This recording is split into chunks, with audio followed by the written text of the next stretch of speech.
ಹೋದ ವಾರ ಇಕ್ವಿಟಿ ಮಾರ್ಕೆಟ್ನಲ್ಲಿ ಭಯಂಕರ ಖುಷಿ ಇತ್ತು. Nifty had breached 25,000 for the first time. All time high 25,000 ಆಸುಪಾಸಿನಲ್ಲಿ ನಾವಿದ್ವಿ. ಆದರೆ ಇವತ್ತು ನೋಡಿ ಹೇಗಿದೆ, ಮಾರ್ಕೆಟ್ಸ್ ಎಷ್ಟು ಬೇಗ ಬದಲಾಗುತ್ತೆ ಅಂತ ಹೇಳೋದಕ್ಕೆ ಇದು ಉದಾಹರಣೆ. ಇವತ್ತು 23,900 ಲೆವೆಲ್ಗೆ ನಿಫ್ಟಿ ಮುಟ್ಟಿತ್ತು. ಅಲ್ಲಿಂದ ಒಂದು ಸ್ವಲ್ಪ ರಿಕವರಿ ಆಗಿ 24,055 ರೂಪಾಯಿಗೆ ಬಂದು 24,055 ಲೆವೆಲ್ಸ್ಗೆ ಬಂದು ನಿಫ್ಟಿ ನಿಂತಿದೆ. ಭಾರತದ ಈಕ್ವಿಟಿ ಮಾರ್ಕೆಟ್ ಮಾತ್ರ ಇಷ್ಟು ಬಿದ್ದಿದೆಯಾ ಅಂತ ಆಲೋಚನೆ ಮಾಡಿದರೆ ಇದಕ್ಕೆ ಪ್ರೀಕರ್ಸರ್ ಆಗಿ ಇದಕ್ಕಿಂತ ಮುಂಚೆ US ಮಾರ್ಕೆಟ್ಸ್ ಬಿದ್ದಿದೆ. ಅದರ ಜೊತೆಯಲ್ಲಿ ಏಷ್ಯನ್ ಮಾರ್ಕೆಟ್ಗಳು ಕೂಡ ಬಿದ್ದಿದ್ದಾವೆ. ಇನ್ಫ್ಯಾಕ್ಟ್ ಜಪಾನ್ನಲ್ಲಿ ಇರುವಂತಹ ನಿಕ್ಕಿ ಅಂತ ಹೇಳುವಂತಹ ಇಂಡೆಕ್ಸ್, ನಮ್ಮಲ್ಲಿ ಹೇಗೆ ನಿಫ್ಟಿ ಸೆನ್ಸೆಕ್ಸ್ ಇದೆಯೋ ಅದೇ ರೀತಿಯಲ್ಲಿ ನಿಕ್ಕಿ ಇದೆ. ಇದು 12.5% 1 ಪಾಯಿಂಟಿಗೆ ಬಿದ್ದಿತ್ತು, ಮತ್ತೆ ರಿಕವರ್ ಆಗಿದೆ ಒಂದು ಸ್ವಲ್ಪ. ಯಾಕೆ ಹೀಗಾಗ್ತಿದೆ? ನಾವು ಹೆದರಬೇಕಾಗಿರುವಂತಹದ್ದು ಏನಾದರೂ ಇದೆಯಾ? ನಾವು ಕಾಷಿಯಸ್ ಆಗಿರಬೇಕಾದದ್ದು ಏನಾದರೂ ಇದೆಯಾ? ನಾವು ಏನು ಆಲೋಚನೆ ಮಾಡದೆ ಚಿಲ್ ಮಾಡುವಂತಹದ್ದು ಏನಾದರೂ ಇದೆಯಾ? ಎಲ್ಲವನ್ನು ಇವತ್ತಿನ ವಿಡಿಯೋದಲ್ಲಿ ನೋಡೋಣ. ಮೊಟ್ಟ ಮೊದಲನೆಯದು, ಯಾವ ಕಾರಣದಿಂದಾಗಿ ಮಾರ್ಕೆಟ್ಗಳು ಬೀಳ್ತಿದ್ದಾವೆ. Point number 1, US markets are not happy with certain things. ಯಾವುದು ವಿಷಯ ಅವರಿಗೆ ಬೇಜಾರು ತಂದಿರುವಂತಹದ್ದು? ಒಂದು, ಆ US-ನಲ್ಲಿ ಜಾಬ್ಲೆಸ್ನೆಸ್, ಅನ್ಎಂಪ್ಲಾಯ್ಮೆಂಟ್ ಎಷ್ಟಿದೆ ಅಂತ ಹೇಳುವಂತಹ ಡೇಟಾ ಪ್ರತಿ ತಿಂಗಳು ರಿಲೀಸ್ ಮಾಡ್ತಾರೆ. ಹೀಗೆ ರಿಲೀಸ್ ಮಾಡಿರುವಂತಹ ಜಾಬ್ಲೆಸ್ನೆಸ್ ಡೇಟಾದಲ್ಲಿ ಒಂದು ಅಪ್ಪರ್ ಟಿಕ್ ಬಂದಿದೆ. 4.3% 4.5% ಏನೋ ಜಾಬ್ಲೆಸ್ನೆಸ್ ಇದೆ ಅಂತ ಹೇಳುವಂತಹ ವರದಿಯನ್ನು ಆ ಡೇಟಾ ಕೊಟ್ಟಿದೆ. ಇದರ ಅರ್ಥ ಏನು?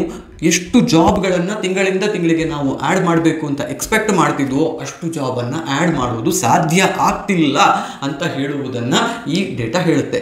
ಯಾವಾಗ ಜನರಿಗೆ ಕೆಲಸ ಸಿಗೋದಿಲ್ಲ, ಜನರಿಗೆ ಕೆಲಸ ಸಿಗದೇ ಇರುವಂತಹದ್ದು ಕಂಪನಿಗಳು ತಾವು ಖರ್ಚು ಮಾಡ್ತಾ ಇರುವಂತಹ ಫಂಡ್ಗಳನ್ನು ಹಿಡಿದಿಟ್ಟುಕೊಳ್ಳೋದಕ್ಕೆ ಶುರು ಮಾಡಿದಾಗ, ಯಾವಾಗ ಕಂಪನಿಗಳು ತಾವು ಖರ್ಚು ಮಾಡುವ ದುಡ್ಡನ್ನು ಹಿಡಿದಿಟ್ಟುಕೊಂಡು ಕಾಸ್ಟ್ ಕಟ್ಟಿಂಗಿಗೆ ಇಳಿತಾವೆ, ಯಾವಾಗ ಮಾರ್ಕೆಟ್ನಲ್ಲೊಂದು ಸ್ಲೋ ಡೌನ್ ಬರ್ತಾ ಇದೆ ಅನ್ನುವಂತಹ ಹೆದರಿಕೆ ಅವರಿಗೆ ಶುರುವಾಗುತ್ತೋ ಆಗ ಅವರು ಇದನ್ನು ಮಾಡ್ತಾರೆ. ಹೀಗೆ ಸ್ಲೋ ಡೌನ್ ಬರ್ತಿದೆ ಅಂತಂದರೆ ಏನಾಗುತ್ತೆ?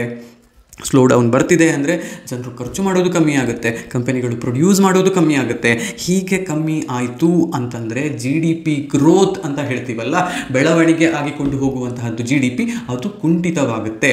ಇದು ನೆಗೆಟಿವ್ಗೆ ಹೋಯಿತು 2 ಕನ್ಸೆಕ್ಯೂಟಿವ್ ಕ್ವಾರ್ಟರ್ಸ್ನಲ್ಲಿ ಅಂತಂದರೆ ಅದನ್ನು ರಿಸೆಷನ್ ಅಂತ ಕರಿತೀವಿ. ಈ ರಿಸೆಷನ್ ಭಯವನ್ನೇ ಅತೀ ದೊಡ್ಡ ವಿಷಯ ಅಂತ ಹೇಳಿಕೊಂಡು ಹೆದರಿಬಿಟ್ಟು US ಮಾರ್ಕೆಟ್ಸ್ ಬೀಳ್ತಿದ್ದಾವೆ. ಈ ಭಯಕ್ಕೆ ಕಾರಣ ಇಲ್ಲದೇ ಇಲ್ಲ. ಪಾಯಿಂಟ್ ನಂಬರ್ 1 ಇರುವಂತಹದ್ದು, ಇಂಟೆಲ್ 15% ಜಾಬ್ ಕಟ್ ಮಾಡ್ತೀವಿ ಅಂತ ಹೇಳ್ತಿದೆ.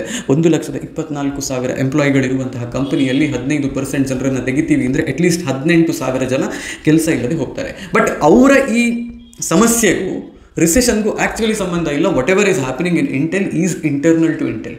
ಅವರು ಎನ್ವಿಡಿಯಾದ ಮತ್ತು AMD ಅಂತಹ ಕಂಪನಿಗಳ ಕಾಂಪಿಟಿಷನನ್ನು ಹ್ಯಾಂಡಲ್ ಮಾಡೋದಕ್ಕೆ ಸಾಧ್ಯ ಆಗ್ತಿಲ್ಲ. ಹಾಗಾಗಿ ಅವರು ರೆವೆನ್ಯೂ ಮತ್ತು ಪ್ರಾಫಿಟ್ ಎಸ್ಟಿಮೇಟ್ಗಳಿಂದ ತುಂಬ ಹಿಂದೆ ಉಳಿದು ಬಿಟ್ಟಿದ್ದಾರೆ. Now they are saying they are going to save some $10 billion by 2025 by doing this cost cutting. ಕೆಲಸದಿಂದ ಜನರನ್ನು ತೆಗೆದಾಗ ಸ್ವಲ್ಪ ದುಡ್ಡು ಉಳಿಯುತ್ತೆ ಅಂತ ಅವರು ಹೇಳ್ತಿದ್ದಾರೆ.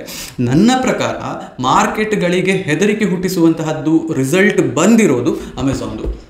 ಅಮೆಝಾನ್ ಏನು ಹೇಳ್ತಿದೆ ಅಂತ ಹೇಳಿದರೆ, ಆಗ್ತಾ ಇರುವಂತಹ ಓವರ್ ಆಲ್ ಇಶ್ಯೂಗಳಿಂದಾಗಿ ಜನರು ಹೆಚ್ಚು ಆರ್ಡರ್ ಮಾಡ್ತಾ ಇಲ್ಲ, they are preoccupied with other thoughts ಅಂತ. ಬೇರೆ ಥಾಟ್ಗಳು ಯಾವುದೀಗ ಜನರು ಆಕ್ಯುಪೈ ಆಗಿರುವಂತಹದ್ದು? ಒಂದು, ಇಲೆಕ್ಷನ್ಸ್ ಬರ್ತಾ ಇದೆ.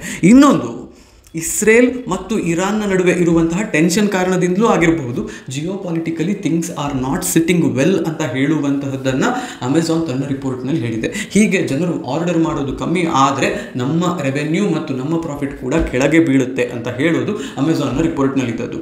ಇದೇ ರೀತಿ ಎನ್ವಿಡಿಯಾದಂತಹ ಟೆಕ್ ಕಂಪನಿಗಳು ಅವರ ಎಸ್ಟಿಮೇಟ್ಗಿಂತ ಕಮ್ಮಿಯಾದಂತಹ ರಿಸಲ್ಟ್ಸನ್ನು ಕೊಟ್ಟಿದ್ವು. ಈ ಕಾರಣದಿಂದ US ಮಾರ್ಕೆಟ್ಸ್ ಬೀಳೋದಕ್ಕೆ ಶುರುವಾಯಿತು. ಅದರ ಜೊತೆಯಲ್ಲಿ ಒಂದು ಸ್ವಲ್ಪ ಮಟ್ಟಿನ ಅನ್ಸರ್ಟನಿಟಿ ಅವರ ಪ್ರೆಸಿಡೆನ್ಷಿಯಲ್ ರೇಸ್ ಕಾರಣದಿಂದಾಗಿಯೂ ಇರಬಹುದು. ಆದರೆ ಅದಕ್ಕಿಂತ ಹೆಚ್ಚು ಅವರ ಡೊಮೆಸ್ಟಿಕ್ ಇಶ್ಯೂಗಿಂತ ಹೆಚ್ಚಾಗಿ ಇರುವಂತಹ ಇನ್ನೊಂದು ಹೆದರಿಕೆ ಜನರಲ್ಲಿ, ಇಸ್ರೇಲ್ ಮತ್ತು ಇರಾನ್ ಮಧ್ಯದಲ್ಲಿ ಯುದ್ಧ ಶುರುವಾಗುವಂತಹ ಸಾಧ್ಯತೆ ಇದೆ. ಹೀಗೆ ಯುದ್ಧ ಶುರುವಾಗುತ್ತೆ ಅಂತಾದಾಗ ಇರಾನ್ಗೆ ಈಗಿನ ಅಮೆರಿಕದ ಅಧ್ಯಕ್ಷ ಬೈಡನ್ ಹೇಳಿದ್ದು, ಯಾವುದೇ ರೀತಿಯ ಅಫೆನ್ಸಿವ್ ಮೆಜರ್ಸನ್ನು ನೀವು ತಗೊಂಡ್ರೆ ನಾವು ಅದಕ್ಕೆ ರಿಯಾಕ್ಟ್ ಮಾಡಬೇಕಾಗುತ್ತೆ ಅಂತ. ಈಗ ರಿಯಾಕ್ಟ್ ಮಾಡೋದು ಅಂತ ಹೇಳಿದರೆ ಏನು? ಯುದ್ಧಕ್ಕೆ ಸಿದ್ಧರಾಗೋದು. ಯುದ್ಧಕ್ಕೆ ಅಮೆರಿಕ ಸಿದ್ಧರಾದರು ಅಂತ ಹೇಳಿದರೆ, ಅಥವಾ ಅಮೆರಿಕ ಸಿದ್ಧವಾಯಿತು ಅಂತಂದರೆ, that is getting into a war which is none of their business. ಇಸ್ರೇಲನ್ನು ಉಳಿಸೋದಕ್ಕೆ ಹೋಗಿ ಅಮೆರಿಕ ಇರಾನ್ ಜೊತೆಗೆ ಯುದ್ಧ ಶುರು ಮಾಡಿಕೊಂಡ್ರೆ that will add to already diminishing economy.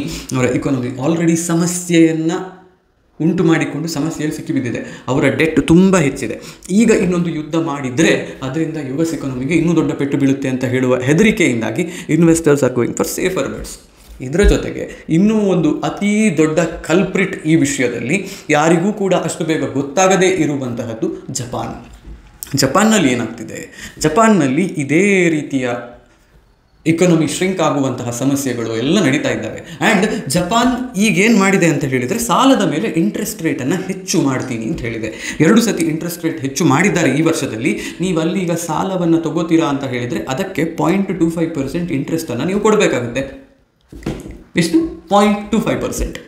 Japan ಇಲ್ಲಿಯವರೆಗೆ ನೆಗೆಟಿವ್ ಅಥವಾ 0 ಇಂಟ್ರೆಸ್ಟ್ ರೇಟ್ನಲ್ಲಿ ವರ್ಕ್ ಮಾಡ್ತಾ ಇತ್ತು. ಅಂದರೆ ನೀವು ಅಲ್ಲಿ ಸಾಲವನ್ನು ತಗೊಂಡ್ರೆ ಯಾವುದೇ ರೀತಿಯ ಇಂಟ್ರೆಸ್ಟನ್ನು ನೀವು ಕೊಡಬೇಕಾಗಿರಲಿಲ್ಲ. 1 ಲಕ್ಷ ರೂಪಾಯಿ ನೀವು ಜಪಾನ್ನಲ್ಲಿ ಸಾಲ ತಗೊಂಡ್ರೆ ಎಷ್ಟು ವರ್ಷ ಆದಮೇಲೆ ಕಟ್ಟಿದ್ರು 1 ಲಕ್ಷ ಕೊಡಬೇಕಾಗುತ್ತು. Because interest charge is 0. ಹೀಗೆ ಫ್ರೀಯಾಗಿ ದುಡ್ಡು ಬಂದಾಗ ಜನ ಏನು ಮಾಡ್ತಾರೆ ಹೇಳಿ, ಅದನ್ನು ತಗೊಂಡು ಬೇರೆಲ್ಲೋ ಹಾಕ್ತಾರೆ. ಈಗ ಕೆಲವು ರೈತರಿಗೆ ಸರ್ಕಾರ ಕೊಡುವಂತಹ ಇಂಟ್ರೆಸ್ಟ್ ಫ್ರೀ ಲೋನ್ ಅಂತ ಹೇಳುವಂತಹದ್ದು ಸೊಸೈಟಿಯಲ್ಲಿ ಸಿಗುತ್ತೆ. ಒಂದಿಷ್ಟು ಕ್ರಾಪ್ ಲೋನನ್ನು ಇಂಟ್ರೆಸ್ಟ್ ಫ್ರೀ ಆಗಿ ನಾವು ಕೊಡ್ತೀವಿ ಅಂತ. ಇದನ್ನು ತಗೊಳ್ಳುವ ಕೆಲವು ಬುದ್ಧಿವಂತರು ಏನು ಮಾಡ್ತಾರೆ ಅಂದರೆ ಅದನ್ನು ಬ್ಯಾಂಕಲ್ಲಿ ಡೆಪಾಸಿಟ್ ಇಟ್ಟು ಅದರಿಂದ 8% ದುಡ್ಡನ್ನು ಅಥವಾ ರಿಟರ್ನ್ಸನ್ನು ಅರ್ನ್ ಮಾಡ್ತಾರೆ. ಯಾವಾಗ ಲೋನ್ ರಿನ್ಯೂವಲ್ ಸಮಸ್ಯೆ ಬರುತ್ತೋ ಅಥವಾ ಟೈಮ್ ಬರುತ್ತೋ ಆಗ ಅಲ್ಲಿಗೆ ಕೊಟ್ಟುಬಿಟ್ಟು ತಮ್ಮ ಕೆಲಸವನ್ನು ಮುಗಿಸಿಕೊಳ್ತಾರೆ. ಇದೇ ರೀತಿಯ ಕೆಲಸವನ್ನು ಜಪಾನ್ ಯೆನ್ನ ಮೂಲಕವೂ ಜನರು ಮಾಡ್ತಾ ಇದ್ರು. ಜಪಾನ್ ಯೆನ್ನನ್ನು ಅಥವಾ ಜಪಾನ್ನ ಒಂದು ಬ್ಯಾಂಕ್ನಲ್ಲಿ ಲೋನ್ ತೊಗೊಳ್ಳೋದು, ಆ ಲೋನನ್ನು ಯೆನ್ ರೂಪದಲ್ಲಿ ತೊಗೊಂಡವರು ಅದನ್ನು ಇನ್ನೊಂದು ಕರೆನ್ಸಿಗೆ ಟ್ರಾನ್ಸ್ಫರ್ ಮಾಡೋದು, ಡಾಲರ್ಸ್ಗೆ ಅಂತ ಯೋಚನೆ ಮಾಡಿ. ಅಲ್ಲಿ ಟ್ರಾನ್ಸ್ಫರ್ ಮಾಡಿದಂತಹ ಡಾಲರನ್ನು ಆ ದೇಶದಲ್ಲಿ ಇನ್ವೆಸ್ಟ್ ಮಾಡೋದು, ಅಂದರೆ US ಮಾರ್ಕೆಟ್ಸ್ನಲ್ಲಿ ಇನ್ವೆಸ್ಟ್ ಮಾಡೋದು. ಅಲ್ಲಿ ಬರುವಂತಹ ಲಾಭವನ್ನು ಅವರಿಟ್ಕೊಂಡು ಪ್ರಿನ್ಸಿಪಲನ್ನು ವಾಪಸ್ ಜಪಾನ್ನಲ್ಲಿ ಕಟ್ಟಿಬಿಡೋದು. ಸಾಲ ತೀರ್ತು ಇರುವಂತಹ ದುಡ್ಡಿಗೆ ರಿಟರ್ನ್ಸ್ ಬಂತು. ಆದರೆ ಇದಕ್ಕೂ ಕೂಡ ಒಂದಿಷ್ಟು ವೊಲಾಟಿಲಿಟಿ ಇಶ್ಯೂಗಳು ಬರ್ತವೆ. ಅಲ್ಲಿ ಇರುವಂತಹ ಕರೆನ್ಸಿ ಕನ್ವರ್ಷನ್ ಇಶ್ಯೂಸು, ಮತ್ತು ನೀವು ಕರೆನ್ಸಿ ಕನ್ವರ್ಷನ್ ಮಾಡಬೇಕಾದ್ರೆ ಅದಕ್ಕೆ ಕೊಡಬೇಕಾಗಿರುವಂತಹ ಚಾರ್ಜಸ್, ಓವರಾಲ್ ಆಗಿ ಅಲ್ಲಿ ಅವರು ಅರ್ನ್ ಮಾಡುವಂಥ, ಅಂದರೆ ಇನ್ವೆಸ್ಟ್ ಮಾಡುವ ದೇಶದಲ್ಲಿ ಅರ್ನ್ ಮಾಡುವಂತಹ ರಿಟರ್ನ್ಸ್ ಎಲ್ಲವೂ ಕೂಡ ಮ್ಯಾಟರ್ ಆಗುತ್ತೆ. ಈಗ ಯಾವಾಗ ಜಪಾನ್ ತನ್ನ ಇಂಟ್ರೆಸ್ಟ್ ರೇಟನ್ನು ಹೆಚ್ಚು ಮಾಡಿತೋ ಹೀಗೆ ವಿದೇಶದಲ್ಲಿ ಮಾಡುವಂತಹ ಹೂಡಿಕೆ ಅಷ್ಟೊಂದು ಇಂಟ್ರೆಸ್ಟಿಂಗ್ ಅಂತ ಅನಿಸ್ತಾ ಇಲ್ಲ ಜನರಿಗೆ. ಹಾಗಾಗಿ ಜಪಾನ್ ಯೆನ್ನನ್ನು ವಾಪಸ್ ಖರೀದಿ ಮಾಡ್ತಿದ್ದಾರೆ, ದುಡ್ಡನ್ನು ಬ್ಯಾಂಕ್ಗಳಿಗೆ ವಾಪಸ್ ಕಟ್ಟೋದಕ್ಕೆ ಹೊರಡ್ತಾ ಇದ್ದಾರೆ.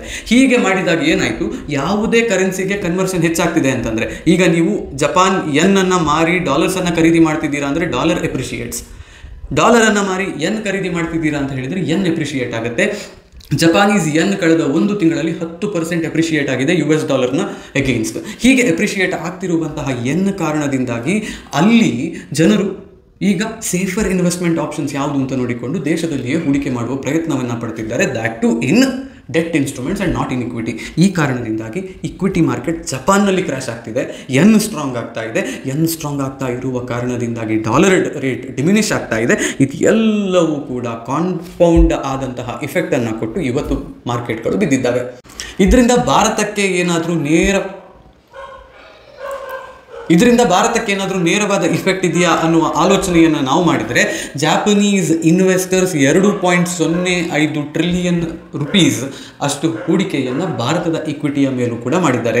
ಇದನ್ನು ಇವರು ಒಂದು ವೇಳೆ ಇನ್ಸ್ಟಿಟ್ಯೂಷನ್ಗಳ ಮೂಲಕ ಮಾಡಿರ್ತಾರೆ. ಅವರು ತೆಗೆಯೋದನ್ನು ಶುರು ಮಾಡಿದರೆ ಆಗ ಆ ಪ್ರೆಷರನ್ನು ಅಬ್ಸಾರ್ಬ್ ಮಾಡಿಕೊಳ್ಳೋದಕ್ಕೆ ನಮ್ಮ ಡೊಮೆಸ್ಟಿಕ್ ಇನ್ಸ್ಟಿಟ್ಯೂಷನ್ಗಳು ಮತ್ತು ಮ್ಯೂಚುವಲ್ ಫಂಡ್ ಹೌಸ್ಗಳೆಲ್ಲ ಒಟ್ಟಾಗಿ ಸೇರಿಕೊಂಡು ಹೂಡಿಕೆ ಮಾಡಬೇಕಾಗಬಹುದು. ಭಾರತೀಯ ಮ್ಯೂಚುವಲ್ ಫಂಡ್ಗಳ ಬಳಿಯಲ್ಲಿ 1.2 ಟ್ರಿಲಿಯನ್ನಷ್ಟು ಕ್ಯಾಶ್ ರಿಸರ್ವ್ಸ್ ಇವತ್ತಿದೆ. ತಿಂಗಳು 20-25 ಸಾವಿರ ಕೋಟಿ ರೂಪಾಯಿಯಷ್ಟು ದುಡ್ಡು SIP ಮುಖಾಂತರ ಬರ್ತಾ ಇದೆ. So basically even if you assume that all the money is taken out from Japanese investors from the Indian market, ಭಾರತದ ಮಾರ್ಕೆಟ್ಗೆ 3-4 ತಿಂಗಳಲ್ಲಿ ರಿಕವರಿ ಬಂದೇ ಬರುತ್ತೆ. ಸೊ ಇದಿಷ್ಟು ಇವತ್ತಿನ ಓವರಾಲ್ ಮಾರ್ಕೆಟ್ ಕಂಡೀಷನನ್ನು ನೋಡಿದಾಗ ಭಾರತದ ಬಗ್ಗೆ ನನಗಿರುವಂತಹ confidence. Because we are not directly impacted anywhere. US ಜಾಬ್ಲೆಸ್ನೆಸ್ನಿಂದಾಗಿ US ರಿಸೆಷನ್ಗೆ ಹೋದರೆ ಭಾರತದ IT ಕಂಪನಿಗಳು ಸಮಸ್ಯೆಗೆ ಬೀಳಬಹುದು. ಒಂದು ವೇಳೆ ಇಸ್ರೇಲ್ ಮತ್ತು ಇರಾನ್ನ ನಡುವೆ ವಾರ್ ಆಯಿತು, ಅದರಿಂದಾಗಿ ತೈಲ ಬೆಲೆಯಲ್ಲಿ ಏನಾದರೂ ಇಳಿಕೆ ಆಯಿತು ಅಂತ ಹೇಳಿದರೆ ಅದರ ಇಂಪ್ಯಾಕ್ಟ್ ನಮ್ಮ ಮೇಲೆ ಆಗಬಹುದು. ಇದು ಬಿಟ್ಟು ಜಾಪಾನ್ನವರು ಅವರ ಇನ್ವೆಸ್ಟ್ಮೆಂಟನ್ನು ತೆಗೆದರೆ ಅದರದ್ದೊಂದು ಇಂಪ್ಯಾಕ್ಟ್ ಇರಬಹುದು. ಇದು ಬಿಟ್ಟು ಡೊಮೆಸ್ಟಿಕ್ ಆಗಿ ಯಾವುದಾದ್ರೂ ಇಶ್ಯೂ ನಮ್ಮನ್ನು ನೇರವಾಗಿ ಪ್ರಾಬ್ಲಮ್ ಕಾಸ್ ಮಾಡೋ ರೀತಿಯಲ್ಲಿ ಕಾಣ್ತಿದೆಯಾ ಅಂತ ನೋಡಿದರೆ ನನಗೆ ಯಾವುದು ಕಾಣ್ತಿಲ್ಲ. ಇನ್ಫ್ಯಾಕ್ಟ್ ಒಂದು ರೀಸನ್ ಮಾರ್ಕೆಟ್ ಬೀಳೋದಕ್ಕೇನು ಅಂತ ಹೇಳಿದರೆ ನಾವು ಅಷ್ಟು ಮೇಲಕ್ಕೆ ಹೋಗಿದ್ದೇವೆ ಅಂತ ಹೇಳೋದು ಕೂಡ. We are trading at extremely high PE valuations for some stocks. ಈಗ ರೈಲ್ವೆ ಸ್ಟಾಕ್ಸನ್ನು ನೀವು ನೋಡಿರ್ಬೋದು ಎಂಥ ಹೈ PE ರೇಷ್ಯೋದ ಲೆವೆಲ್ಸ್ನಲ್ಲಿ ಟ್ರೇಡ್ ಆಗ್ತಿದೆ ಅಂತ. 5 ಇಯರ್ ಮೀಡಿಯನ್ ಪಿ ಇ ಅಂತ ಹೇಳುವಂತಹ ಒಂದು ಪಿ ಇ ವ್ಯಾಲ್ಯೂಯೇಷನನ್ನು ನಾವು ತಗೋತೀವಿ. ಈ ಪಿ ಇ ವ್ಯಾಲ್ಯೂಯೇಷನ್ಗಿಂತ ತುಂಬ ಹೆಚ್ಚು ಒಂದು ಸ್ಟಾಕ್ ಟ್ರೇಡ್ ಆಗ್ತಿದೆ ಅಂತ ಹೇಳಿದರೆ ಒಂದೋ ಪಿ ಇ ರೀರೇಟಿಂಗ್ ಆಗಬೇಕು. ಪಿ ಇ ರೀರೇಟಿಂಗ್ ಅಂತ ಹೇಳಿದರೆ ಆ ಸ್ಟಾಕ್ ಇಷ್ಟು ಎಕ್ಸ್ಪೆನ್ಸಿವ್ ಆಗಿದ್ರು ನಾನು ಅದಕ್ಕೆ ಇನ್ನೂ ಹೆಚ್ಚಿನ ದುಡ್ಡನ್ನು ಕೊಡ್ತೀನಿ ಅಂತ ಹೇಳಿದರೆ ಅದಕ್ಕೆ ಕಾರಣ we are expecting the stock to perform extremely well in future ಅಂತ. ಇಲ್ಲದೇ ಇದ್ದರೆ ಜಸ್ಟ್ ಫೋಮೋ ಕಾರಣದಿಂದಾಗಿ ಅವರು ಬೈ ಮಾಡ್ತಿದ್ದಾರೆ ನಾನು ಬೈ ಮಾಡ್ತೀನಿ ಅಂತ ಹೇಳುವ ಕಾರಣಕ್ಕೆ ಸ್ಟಾಕ್ಗಳನ್ನು ಖರೀದಿ ಮಾಡಿರುವ ಚಾನ್ಸಸ್ ಕೂಡ ಇರುತ್ತೆ. ತುಂಬ ಸ್ಟಾಕ್ಗಳು ಆ ಫೋಮೋ ಟೆರಿಟರಿಯಲ್ಲಿ ಕೂಡ ಇದ್ದು ಎಕ್ಸ್ಟ್ರೀಮ್ಲಿ ಹೈ ವ್ಯಾಲ್ಯೂಯೇಷನ್ಸ್ ಕೂಡ ಅವುಗಳು ಕಮಾಂಡ್ ಮಾಡ್ತಿದ್ವು. ಈಗ ಆ ವ್ಯಾಲ್ಯೂಯೇಷನ್ ಒಂದು ಸ್ವಲ್ಪ ಕಮ್ಮಿ ಬಂದು you can continue to see some corrections, you can continue to see some volatility. ಭಾರತದ ಇಕ್ವಿಟಿ ಮಾರ್ಕೆಟ್ ಸೆಟಲ್ ಆಗುತ್ತೆ ಅನ್ನೋದು ನನಗೆ ಅನ್ನಿಸ್ತಾ ಇರುವಂತಹದ್ದು. ಶಾರ್ಟ್ ಟರ್ಮ್ ವೊಲಾಟಿಲಿಟಿ ಖಂಡಿತವಾಗಿಯೂ ಇರುತ್ತೆ. ಇನ್ನು 1,000 ಪಾಯಿಂಟು 500 700 ಪಾಯಿಂಟ್ ಕೆಳಗೆ ಹೋಗಿ ಅಲ್ಲಿ ಸ್ಟೆಬಿಲೈಸ್ ಆಗುವ ಸಾಧ್ಯತೆ ಇದೆ. 23,000 ಮೇಲೆ 24,000 ಒಳಗೆ ತುಂಬ ಒಳ್ಳೆಯ ಸಪೋರ್ಟ್ಗಳು 3-4 ಇದ್ದಾವೆ. ಅಲ್ಲಿಂದ ಕೆಳಗೆ ಬಂದರೆ 22,000 23,000 ಲೆವೆಲ್ಸ್ನಲ್ಲೂ ಕೂಡ ಅದ್ಭುತವಾದಂತಹ ಸಪೋರ್ಟ್ಗಳು ಇದ್ದಾವೆ. ಸೊ ಒಂದು ನಿಫ್ಟಿಯಲ್ಲಿ 4-5% ಕರೆಕ್ಷನ್ ಬಂದ ಕೂಡಲೇ ಅಥವಾ ಡಿಪ್ ಬಂದ ಕೂಡಲೇ ಮಾರ್ಕೆಟ್ ಕರೆಕ್ಷನ್ ಆಗ್ತಿದೆ, ಮಾರ್ಕೆಟ್ ತುಂಬ ಓವರ್ ರಿಯಾಕ್ಟ್ ಮಾಡ್ತಿದೆ ಅಂತ ಆಲೋಚನೆ ಮಾಡಬೇಕಾಗಿಲ್ಲ. The markets are going to behave like that. Markets are irrational in the short term, but rationality will take over in the long term. Fundamentally ಚೆನ್ನಾಗಿರುವಂತಹ ಸ್ಟಾಕ್ಗಳು ಚೆನ್ನಾಗಿಯೇ ಪರ್ಫಾರ್ಮ್ ಮಾಡ್ತವೆ. ಯಾವುದೇ ತಲೆಬಿಸಿಯನ್ನು ಇಲ್ಲಿ ಇಟ್ಕೊಳ್ಬೇಡಿ. ಶಾರ್ಟ್ ಟರ್ಮ್ಗೆ ದುಡ್ಡು ಬೇಕು ಅಂತ ಹೇಳಿದರೆ ಆ ದುಡ್ಡನ್ನು ದಯವಿಟ್ಟು ಈಕ್ವಿಟಿಯಲ್ಲಿ ಹೂಡಿಕೆ ಮಾಡಬೇಡಿ. ಇದಿಷ್ಟು ಇವತ್ತಿನ ವಿಡಿಯೋ. ಈ ವಿಡಿಯೋ ನಿಮ್ಗೆ ಇಷ್ಟ ಆಯಿತು ಅಂತ ಯೋಚನೆ ಮಾಡ್ತೀನಿ, ಹೋಗಿ ಬರ್ತೀನಿ. ನಾನು ನಿಮ್ಮ ಆಶೀಶ್ ಸರಡ್ಕ.